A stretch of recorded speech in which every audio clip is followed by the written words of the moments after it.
Bienvenue sur les news de Samir. Aujourd'hui, on va parler de l'actualité. Alors, il y a eu des propos sur les grandes gueules où un chroniqueur disait qu'il faut tirer à balles réelles sur ceux qui ont fait des dégradations, vous savez, les racailles, après la victoire du PSG, etc.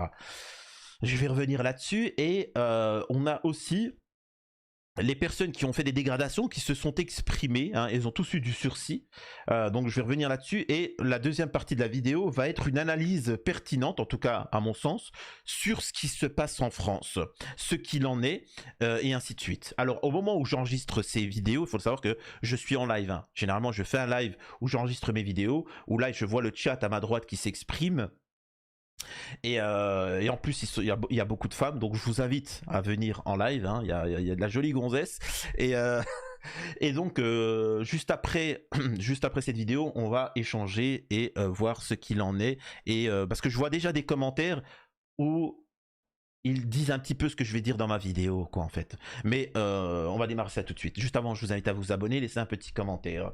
Alors, écoutons ça. Les propos peuvent paraître choquants, mais... Même, alors si on ne va pas au Salvador, mais si on va un peu plus au nord, aux États-Unis, je rappelle que les États-Unis sont une démocratie, un état de droit, eh bien aux États-Unis, quand il y a des émeutes de ce type, la police tire à balles réelles et tout le monde trouve ça normal. Ce n'est pas seulement dans les États-Unis de Trump, que ce soit Obama, Biden ou Trump le président, c'est toujours comme ça, tout le monde trouve ça normal. Voilà, c'est-à-dire qu'à partir du moment où tu engages au mortier d'artifice et où tu mets en danger la vie des policiers, les policiers, ils répliquent à balles réelles et tout le monde trouve ça absolument normal dans là, un pays. Ça aurait été un bain de sang. Oui, et alors aux États-Unis, qui n'est pas, ce n'est pas la Russie. On va peut-être pas avoir un bain de sang en ville pour un match de foot. Si tu tires au feu au mortier d'artifice, Jean-Loup, je suis désolé, les bons, pas non mais surtout tirer à balles réelles. Non mais surtout c'est pas ça. On est dans une liesse populaire démocratique. Tu as dans la rue 150, 200 000 personnes. Au milieu, tu as des centaines de connards, passez-moi le terme, qui sont casseurs. Tu tires à balles réelles, tu vas flinguer les innocents, c'est ça que tu veux. Il y a un moment quand même où il faut être calme. Ensuite, tu nous dis, le PSG est responsable. Alors, il y a des propos qui sont assez extrêmes. Alors c'est faux, hein. Ce qu'il dit c'est faux, hein. C'est factuellement faux quand il dit que aux États-Unis ça tire à balles réelles quand il y a une manifestation, c'est totalement faux. Il connaît pas les États-Unis. Le mec il est complètement à l'ouest. Moi je pose une question, pourquoi en Algérie il n'y a pas ça? Pourquoi dans les pays du Moyen-Orient, il n'y a pas ça? Pourquoi au Japon, il n'y a pas ça? Je le répète, quand il y a une justice, vous savez ce qu'on dit, c'est que quand la justice fait défaut, c'est là où le citoyen veut se faire justice lui-même. Vous voyez ce que je veux dire? Quand la justice ne fait pas son travail, bah, tu as envie de te faire ta justice toi-même. C'est ce qui s'est passé avec l'Américain. Il y a un policier américain qui a chopé un noir, comme ça, il avait rien à voir, hein. C'est même pas une bavure. Il l'a chopé, il lui a mis une balle. Il avait rien fait, ce qui est le petit Renoir. Vous savez ce qui s'est passé? Justice, il a rien eu. Le père de famille, il est venu. Ah, d'accord, il n'y a rien. Le père de famille du Renoir, il est venu. Un jour, il l'a chopé. Il rentrait du travail. Il a pris une balle et le truc, il l'a éliminé. Il s'est fait arrêter c'était juste qu'il y a quelques jours ça. Et il l'a ramené au tribunal, etc. Ce que je veux dire par là, je ne sais pas de quoi il a été condamné. Il est encore en procédure. Il s'est fait justice lui-même parce que la justice n'a pas fait son travail. Donc, malheureusement, tant qu'on ne réglera pas les problèmes inhérents à la France actuellement, il y aura des gens qui voudront de l'extrême. Pourquoi tu veux tirer à balles réelles? Il n'y a pas besoin de tirer à balles réelles. Tu chopes la personne qui a fait ça, tu lui mets 20 ans de tôle. Tu lui mets 20 ans, tu lui mets 15 ans de tôle, et c'est réglé, et tu verras que ça va servir de leçon. T'as pas besoin de tirer sur la foule, mais on voit la personne qui est frustrée, et la frustration amène à des catastrophes, hein, un futur gélo. J'expliquerai en seconde partie mon analyse de tout ça. Là, juste, je commente. Là, je vais donner mon analyse. Là, juste, je commente. Donc, non, c'est pas correct de tirer, surtout que tu peux éliminer des personnes innocentes, hein, qui n'avaient strictement rien à voir, et ainsi de suite. Donc, voilà. Et puis, au-delà de ça, on n'ôte pas à la vie à quelqu'un qui casse un magasin. Allô? Allô, tu vois, doucement, je suis quand même quelqu'un qui est connu pour avoir des discours un petit peu durs. Les mecs, je le répète, toi qui es chroniqueur, est-ce que tu proposes la même chose pour Morandini? Je pose la question. Pour Morandini, est-ce ici il faut lui tirer à balles réelles dessus? Non. Alors pourquoi tu veux faire la même... Enfin, sois cohérent. Sois cohérent. Donc il y a un moment, et justement c'est la volonté. Alors là, je vais déjà un peu spoiler mon avis. C'est la volonté de l'État. C'est la volonté de l'État de vous rendre fou, de ne pas rendre justice, justement pour augmenter le nombre de personnes comme ça qui disent il faut tirer à balles réelles, etc. Au-delà de ça, les petites racailles, on leur dit vous inquiétez pas, vous êtes libres.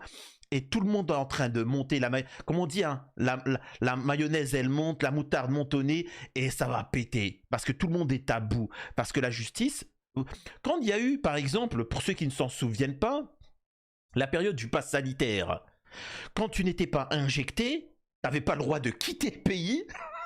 T'avais pas le droit de quitter le pays ni rentrer dans le pays. Il y avait aucune immigration. On est d'accord ou pas? T'avais pas le droit de sortir dehors de chez toi. On est d'accord ou pas? T'avais pas le droit d'aller au restaurant. On est d'accord ou pas? Tu pouvais même pas aller au cinéma. Tu pouvais même pas aller à l'hôpital te faire soigner. Si tu n'étais pas injecté, tu ne pouvais pas aller à l'hôpital. C'est vrai ou faux? Et alors, je le répète encore une fois, quand ils veulent, ils peuvent. S'ils sont capables, quelqu'un qui ne s'est pas injecté, de sortir, de faire quoi que ce soit, je pense qu'ils sont quand même capables de faire régner l'ordre, hein, bien évidemment. Mais le problème, c'est pas leur but, c'est pas leur volonté de faire ça.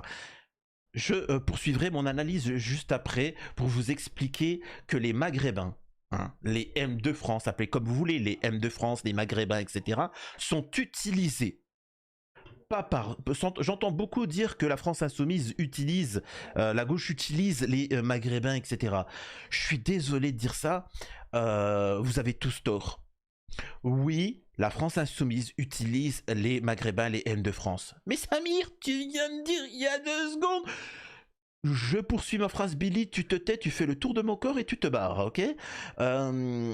L'extrême droite aussi utilise les Maghrébins, les médias, Morandini, CNews, Bolloré, tout le monde vous utilise. Vous êtes les idiots utiles de tout le monde. Vous êtes les idiots utiles de tout le monde. C'est ça qui est gravissime. Et je vous expliquerai pourquoi de ça. Maintenant, ce qu'on va faire, c'est qu'on va écouter ce personnage-là qui a participé, vous savez, aux actes de délinquance, etc. et qui s'exprime. Regardez ça. Je rappelle qu'en Algérie, en Algérie, quand tu voles un téléphone, tu risques 5 ans de tôle, 5 ans de prison. Je rappelle que quand tu vends des stupes, quand tu participes au trafic de stupes, tu peux prendre des peines de 10, 15, 20 ans, voire même la peine capitale. Ça, je dis rien, tu vois. Écoutez, hein. Vous avez vu la vidéo, elle a tourné partout. La vidéo, elle est passée sur TF1, Brut, BFM TV. Bref, je vous explique le contexte. Je suis parti. Alors, je coupe. Je vais vous expliquer pourquoi ils ont un problème avec la charia, avec la loi islamique. Vous n'avez pas remarqué dans les médias à quel point ils ont peur? Vous n'avez pas remarqué pourquoi ils parlaient souvent de la loi islamique, de la charia, etc. Vous êtes en train de dire, c'est quoi le rapport? Notre problème, c'est pas la loi islamique, le problème, c'est les délinquants, etc. Il faut les déglinguer. Vous allez voir, vous allez comprendre. Vous allez tout comprendre. Hein. Je regardais le match chez mes potos. De base, je ne devais même pas aller sur les champs. Arrivé chez mon pote, il y en a un, il a dit quoi? Il a dit venez, on va sur les champs. Donc là, il explique qu'il est avec ses potes, hein, il était avec ses potes, etc. Comme vous pouvez le constater à son visage et à sa tenue, et ses lèvres pulpeuses, hein, faut bien le dire. Hein. Je le répète, les racailles, 99% des racailles, n'en déplaise, je me trompe jamais dans mes analyses, généralement, ils aiment jouer à la queue leu-leu. Vous remarquerez, hein, ils aiment jouer à la queue leu-leu, ils aiment prendre soin, regardez-moi ça, il s'est fait ses petites bouclettes, etc. C'est mon analyse, c'est mon analyse. Le jour où en France on dira à ces gens-là soyez fiers d'être gay, il n'y a pas de mal à être gay, je peux vous assurer que la délinquance elle va chuter de manière drastique parce qu'ils seront moins frustrés. Tu vois. Il faut que aussi dans notre communauté on accepte qu'il y ait beaucoup plus de gens qui sont gays. C'est pas grave, assume. C'est pas grave. Nous ce qu'on te demande c'est juste pas jouer à la queue leu-leu devant nous. Hein? Incroyable. Et après, faut bien que vous compreniez que quand tu émets trop, tu es un peu comme eux de la communauté, hein, mais tu vis pas dans le Marais, ça coûte cher, hein, parce que de se faire des petits trucs de beauté, d'acheter des vêtements, des petits trucs Burberry, des petits Louis Vuitton, tout ça, des petites chaussures, bah ça coûte cher, et bah forcément ils vendent des stupes pour se faire de la thune, hein. Incroyable. Il y a tout le monde qui s'est branché, c'était une erreur. De base j'étais venu en mode chill, mais j'ai vu ça a déconné, ça a mal fini la fin. Arrivé là-bas, je vois quoi? Mortier, fumigène, je commence à tout casser, tout ça. D'abord, je suis venu à Châtelet. Donc, on a suivi toute la foule, on est parti au champ. Oui, j'ai vu la comparaison entre Châtelet et les Champs. Et c'est pas la même course, c'est pas le même jeu. Les gens, ils ont fait le foot le cœur, le franc prix. Bref, t'as vu, c'était la merde. Tu connais, moi, je m'en foutais un peu en vrai, t'as vu, surtout ce côté-là. Et ça m'intéressait pas vraiment. On voit, il y a des mecs qui commencent à escalader un arrêt de bus, qui commencent à essayer de le détruire, tout ça. Alors, je sais que là, c'est dur à l'écouter, mais c'est quand même important. Ne coupez pas l'audio, ne vous désabonnez pas. Patientez, vous inquiétez pas, il reste juste 30 secondes. Je sais que c'est dur, mais c'est important pour analyser la situation. Hein, incroyable. Mon pote, il me dit, viens, on y va. T'as vu, moi, j'écoutais la petite voix dans ma tête, je me suis dit, c'est une bonne idée. J'ai entendu la petite voix dans ma tête, et je me suis dit, c'est une bonne idée. Bon. Moi, j'essaie de casser tout ça. Je dis, passe la barre, mon ref. T'as vu, j'ai eu un coup, 2 coups. Je crois, 3e coup, c'est cassé. T'as vu, j'ai trouvé ça satisfaisant. C'est genre, je voulais continuer. J'ai envoyé un chef voir. 2e, il s'est cassé. T'as vu, et les mecs qui filmaient là, je les en veux même pas. Je les en veux même pas, c'est totalement normal.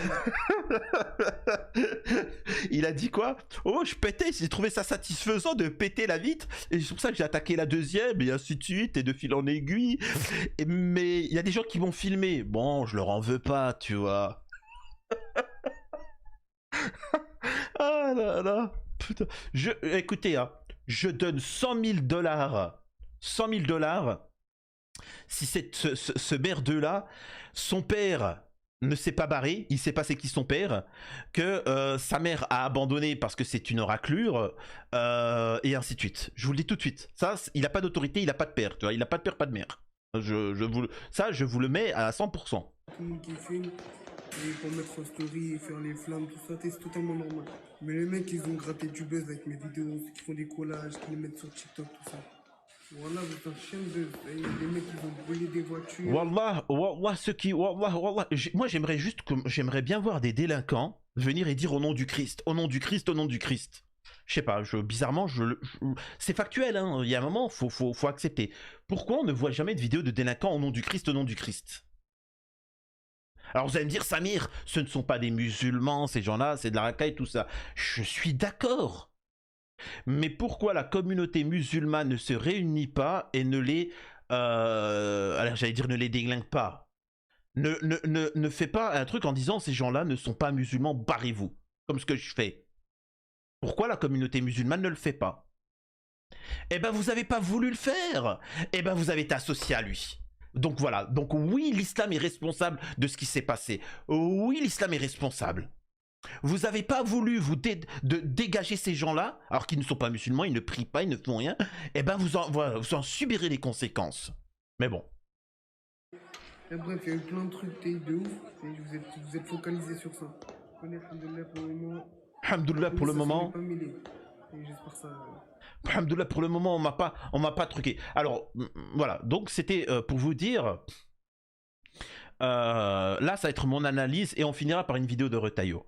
Mon analyse concernant toutes ces choses-là, c'est qu'on vous manipule. Il faut savoir que la France est sous domination de la part d'une élite qui vole la France, qui pille la France. Pour ceux qui vivent à l'étranger, qui nous regardent d'Italie ou aux États-Unis, d'ailleurs dans le chat il y en a aux États-Unis avec Trump, là il y avait un Américain là, qui parlait, etc. Pour ceux qui nous regardent de ces pays-là, là aux États-Unis ça doit être dingue d'avoir un président qui dit quoi? L'Amérique d'abord, qui dit quoi? Bon, les gars, je suis parti au Qatar, je suis parti en Arabie Saoudite, je suis revenu avec 1000 milliards de business. Oui. Et vous savez quoi? J'ai mis pression pour que les entreprises, elles reviennent aux États-Unis. Donc on va recréer des entreprises, on va augmenter le niveau de vie des Américains. Oui. T'entends ça en France? En France, le gouvernement, pour vous, un État, pour vous, c'est taxe, impôts, on va vous interdire ça, vous aurez plus le droit d'utiliser votre voiture à tel endroit. On est d'accord ou pas? On est d'accord qu'en France, l'État, pour vous, le gouvernement, sert juste à vous mettre à l'amende, à vous taxer, à vous humilier, à vous interdire les choses. Pour vous, un gouvernement algérien, russe, américain, chinois qui vous dit vous inquiétez pas, vous savez, c'est comme là par exemple en Algérie. En Algérie, ils ont réduit l'âge de retraite. Vous savez, l'âge de retraite. Le gouvernement, ils ont dit non, c'est bon, ça va. Oh, on a regardé le bilan, ça va, il y a de l'argent dans les caisses. Bah vous savez quoi? Bah vous partirez 2 ans avant en retraite. Et ça c'est partout pareil. Il n'y a qu'en France sous le gouvernement, ils vous humilient, ils vous massacrent. Le problème, c'est-à-dire que maintenant, on n'en est même plus à... Là, c'est le pillage. Il faut bien comprendre que le gouvernement français, ils sont le terme, il est important. Il n'est plus là à prendre un peu d'argent, etc. Là, il est en train de tout piller, tu vois. Et on se rend compte que le gouvernement ne fait rien contre ces racailles-là. La petite délinquance, là, les comme ça, la racaille. Pourquoi? Parce que ça permet de camoufler la leur. Pendant ce temps, on ne parle pas. Alors c'est gravissime, vous connaissez mon point de vue concernant ces gens-là, concernant ces mecs-là. Pour moi, tu leur mets 15 ans, on est d'accord. Mais pendant ce temps, il y a aussi la délinquance au-dessus. Vous savez, l'affaire Betaram. Vous avez oublié l'affaire Betaram? Des centaines d'enfants qui ont été bip. C'est quoi qui est plus grave? Alors c'est la même chose pour moi, mais c'est quoi le plus grave? Betaram, des centaines d'enfants qui se sont fait bip, ou les Champs-Élysées qui ont été mis à sac? Je demande pas à faire un truc, mais on est d'accord que c'est gravissime dans les deux cas.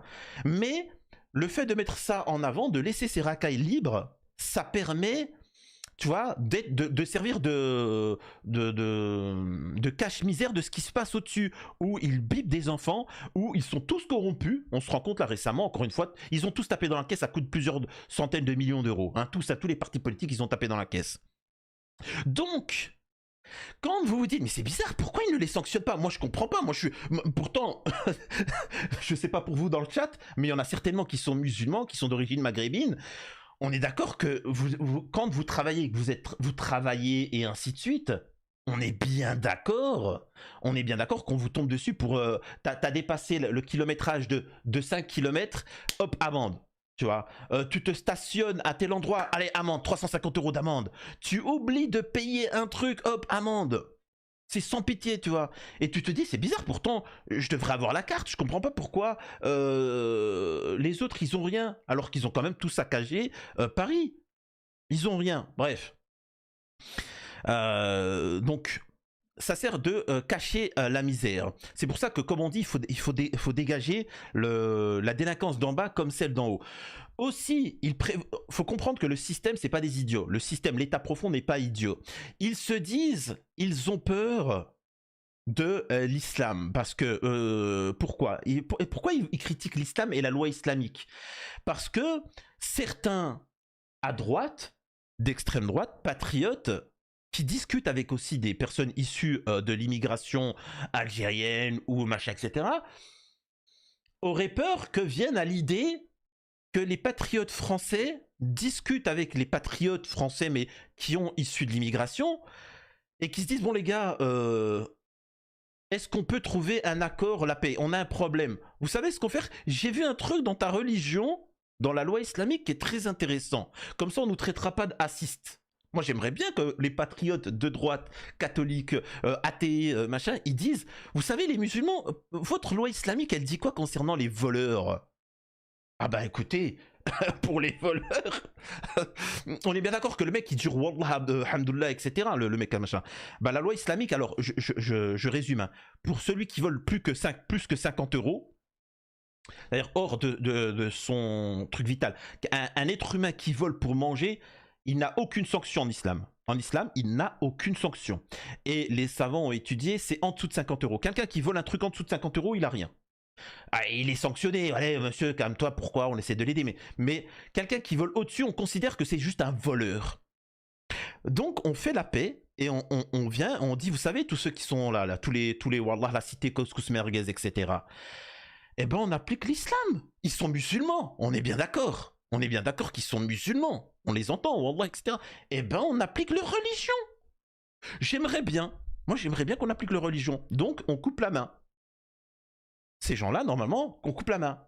Ah, je peux vous assurer que d'un seul coup, ils vont dire, mais je suis pas musulman. Je suis pas musulman. Ah, mais ouais, mais en même temps, l'islam, c'est un peu dur. Oh, attendez, calmez-vous. Ça vous plaît pas la loi française actuelle? Eh ben, vous nous traitez d'assistes, d'islamophobes. Eh ben, on va appliquer votre religion. Non?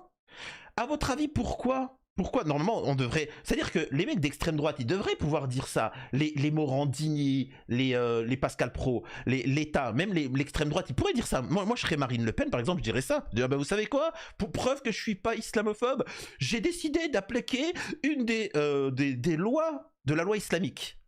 La peine, couper la main aux voleurs. Voilà. Vous voyez que je suis pas islamophobe. Mais pourquoi elle peut pas dire ça? Marine Le Pen? Pourquoi Macron, ils peuvent pas dire ça? Pourquoi Retailleau, ils peuvent pas dire ça? Parce que même ce sont tous des voleurs. Si demain, on applique la loi islamique, tous ceux qui sont en politique, comme toutes les petites racailles en dessous, ils se feraient dégommer. On couperait la main ou ils subiraient la peine capitale. Donc vous comprenez pourquoi tout ce système lutte contre l'islam, lutte contre les valeurs patriotiques de notre pays, parce que ce sont des voleurs, ça les arrange bien. Ça les arrange bien. Donc ça sert à camoufler tout ça. Vraiment, faut bien comprendre. On est bien d'accord là-dessus. Donc, tu vois, c'est comme ça. Enfin bon, on poursuit et après je reviens là-dessus. Nous avons Retailleau qui vient d'annoncer quelque chose qui est très intéressant. Encore une fois, je le répète, la racaille d'en haut comme la racaille d'en bas sert à une seule chose, à dominer la classe, tout le reste de la classe moyenne. Peu importe leur religion et ainsi de suite. Pour preuve, vous voulez la preuve? Regardez. Voilà, il faut dénoncer les fauteurs de troubles et non pas les forces de l'ordre. Donc le travail a été fait, il n'y a jamais eu autant de gardés à vue, jamais autant d'interpellations. La deuxième... Il y a eu des interpellations, ils ont eu que du sursis, il n'y a rien eu. Aucune justice. D'accord, bon on va voir, hein, on va voir. Retailleau, l'extrême droite, attention c'est dur, hein, Retailleau il est méchant. Deuxième réponse, c'est la réponse pénale. Le Premier ministre vient d'en parler. Aujourd'hui, écoutez, il faut une révolution pénale. La sanction n'est clairement pas à la hauteur de ce que font justement ces fauteurs qui troublent l'ordre public. C'est fondamental. La sanction doit tomber, y compris pour les mineurs, mais y compris pour les majeurs. Il faut voir aussi, dans le cadre de ces enquêtes judiciaires, si on ne peut pas utiliser demain, avec un texte législatif, la reconnaissance faciale. Voilà. La reconnaissance faciale, qui sera une aide déterminante pour reconnaître, là encore, les coupables. Et... Moi, je voudrais poser une question. Alors, donc en résumé, Retailleau vient de dire, bon, maintenant avec les racailles qu'ils ont fait, on va imposer la reconnaissance faciale. Donc en fait, on va tous vous fliquer, etc. Encore une fois, je le répète, là, on en a arrêté des coupables, des gens qui ont fait... On a arrêté Betaram, on a arrêté des gens qui ont biffé des enfants. Ils ont été condamnés? Non. Morandini, on l'a chopé, il a été condamné? Non. Les mecs là qui ont fait ça à Paris, là, les racailles, les Warlach Couscous Merguez, etc. On est d'accord qu'on les a arrêtés, ils ont rien eu. Pourtant, on les a reconnus, on les a arrêtés, ils ont rien eu. Pourtant, ils vont imposer partout la reconnaissance faciale. Ils vont vous dominer. Ils vont tous vous dominer et vous dégommer. Ils sont alliés. La racaille d'en bas est alliée avec la racaille d'en haut. Ils sont le même groupe. Et ils sont là pour vous dominer et vous détruire. Nous sommes la majorité. Et à un moment, écoutez-moi bien, ce qu'il faut faire, c'est dégager celle d'en haut comme celle d'en bas. Il ne faut pas s'attaquer juste à la délinquance d'en bas, ni juste celle d'en haut. Il faut dégommer le tout. Hein. Donc voilà. Encore une fois, les Maghrébins sont utilisés par la gauche en mode « Oui, mais non, vous inquiétez pas, les pauvres, c'est tout à fait normal. » Je vous le répète. Et là, je m'adresse à toutes personnes qui ont des origines. On va prendre les Algériens. Parce qu'en France, il y a le plus d'Algériens, d'origine algérienne. Je vous pose une question. Imaginez qu'il y a une immigration française actuellement en Algérie et qui viennent et qui saccagent tout le pays et qui disent qu'on bip l'Algérie. Qu'on bip l'Algérie, ok? Ils détruisent tout. Vous faites quoi? Je pose la question, qu'est-ce que vous faites? Mais qu'est-ce que vous faites si en plus des gens viennent et vous disent non mais c'est pas grave, ils ont le droit, forcément ça va vous créer encore plus de colère, et en plus la justice du pays dit non mais c'est pas grave, on les laisse, ça va vous mettre encore plus en colère. Faut être honnête. Donc est-ce que vous pouvez trouver normal que des gens qui sont à l'extrême droite peuvent trouver ça un petit peu problématique? Tu vois, ça c'est pour tendre la main. Mais aux gens d'extrême droite aussi de comprendre que écoutez les propos des véritables musulmans, des personnes issues de l'immigration, ce qu'ils en pensent. Je rappelle juste que de manière un peu plus sauvage, c'est ce qui s'est passé en Algérie, hein, on a appelé ça la colonisation. Les Algériens, ils ont pris les armes. Donc est-ce qu'un jour les Français vont prendre les armes? Ça c'est encore autre chose, hein. Ça c'est encore très particulier. Bref. Donc bref, on va s'arrêter là. Encore une fois, tout ça sert à justifier le contrôle de la population, la domination de la population, la privation de liberté et le contrôle total du pays, malheureusement. Bref.